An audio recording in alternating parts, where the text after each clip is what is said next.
அண்மை செய்தி.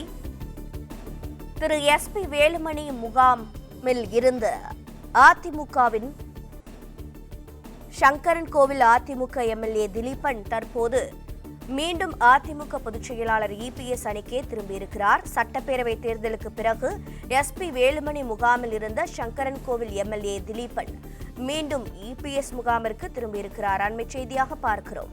தாவேக ஆதரவு நிலைப்பாட்டை வேலுமணி தரப்பினர் எடுத்தபோது இபிஎஸ் முகாமில் இருந்து மாறியவர் எம்எல்ஏ திலீபன். விவரங்களோடு இணைப்பில் இருக்கிறார் செய்தியாளர் பிரகாஷ். பிரகாஷ், வணக்கம். தற்போது அதிமுகவில் என்னதான் நடக்கிறது, விவரிக்கலாம். சட்டப்பேரவை தேர்தல் முடிவுக்கு பிறகு அதிமுக 2 அணிகளாக பிரிந்து செயல்பட்டு வராங்க.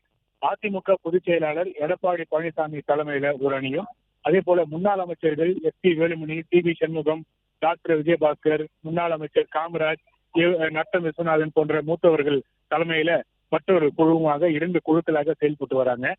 சட்டப்பேரவையில கூட தமிழக வெற்றி கழக அரசுக்கு பெரும்பான்மை நிரூபிக்கக்கூடிய ஒரு சூழல் வந்தபோது அதிமுகவினர் எஸ்.பி. வேலுமணி தரப்பினர் தமிழக வெற்றி கழக அரசுக்கு அன்றைய தினம் ஆதரவாக வாக்களித்தது குறிப்பிடத்தக்கது.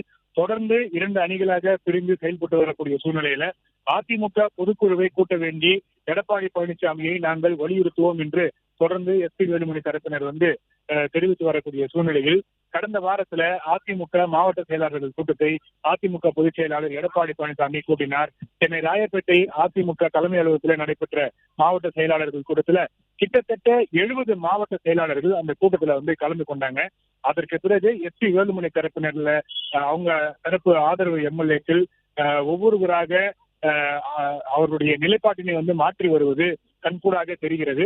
இன்று காலை ஆற்காடு சட்டமன்ற உறுப்பினர் சுகுமார் வேலுமணி தரப்பிலிருந்து எடப்பாடி பழனிசாமி தரப்புக்கு ஆதரவாக தன்னுடைய நிலைப்பாட்டை மாற்றிக்கொண்டார். இன்று தினம் காலை சென்னை பசுமை வழிச்சாலையில் இருக்கக்கூடிய எடப்பாடி பழனிசாமி இல்லத்துக்கு எடப்பாடி பழனிசாமி சந்தித்து தன்னுடைய ஆதரவினை தெரிவித்தார். அதே போல பன்ருட்டி சட்டமன்ற உறுப்பினர் மோகன் அதிமுக துணை பொதுச் செயலாளர் கே.பி. முனுசாமியை சந்தித்து தன்னுடைய ஆதரவினை தெரிவித்திருக்கிறார்.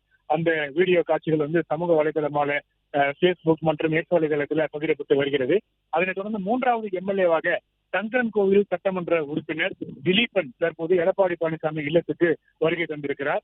அதிமுக முன்னாள் அமைச்சர் ஆர்.பி. உதயகுமார் தற்போது திலீபனை அதிமுக பொதுச் செயலாளர் எடப்பாடி பழனிசாமி இல்லத்துக்கு அழைத்து வந்திருக்கக்கூடிய அந்த செய்தியை தான் தற்போது நாம் பார்த்து வருகிறோம். ஏறத்தாழ 25 எம்எல்ஏக்கள் எஸ்.பி. வேலுமணி தரப்புக்கு ஆதரவாக செயல்பட்டு வந்த நிலையில 3 எம்எல்ஏக்கள் தற்போது அந்த அணியில் இருந்து மாறி தற்போது எடப்பாடி பழனிசாமி அணிக்கு தற்போது மாறி இருக்கிறாங்க. எஸ்.பி. வேலுமணி தரப்பு ஆதரவு எம்எல்ஏக்களுடைய எண்ணிக்கை ஒன்றொன்றாக குறைந்து வரக்கூடிய அந்த செய்தியை பார்த்து வருகிறோம். இன்னும் பல்வேறு எம்எல்ஏக்கள் எடப்பாடி பழனிசாமி அணிக்கு வருவதற்காக அதிமுக முன்னாள் அமைச்சர்கள், மூத்த தலைவர்கள் மூலமாக பேச்சுவார்த்தை நடத்தப்பட்டு வருவதாகவும் ஒரு செய்திகள் வருகிறது. பிளே ஸ்டோர் மற்றும் ஆப் ஸ்டோரில் இருந்து பாலிமர் செயலியை QR கோடு மூலம் பதிவிறக்கம் செய்யுங்கள். செய்திகளை உடனுக்குடன் பெறுங்கள்.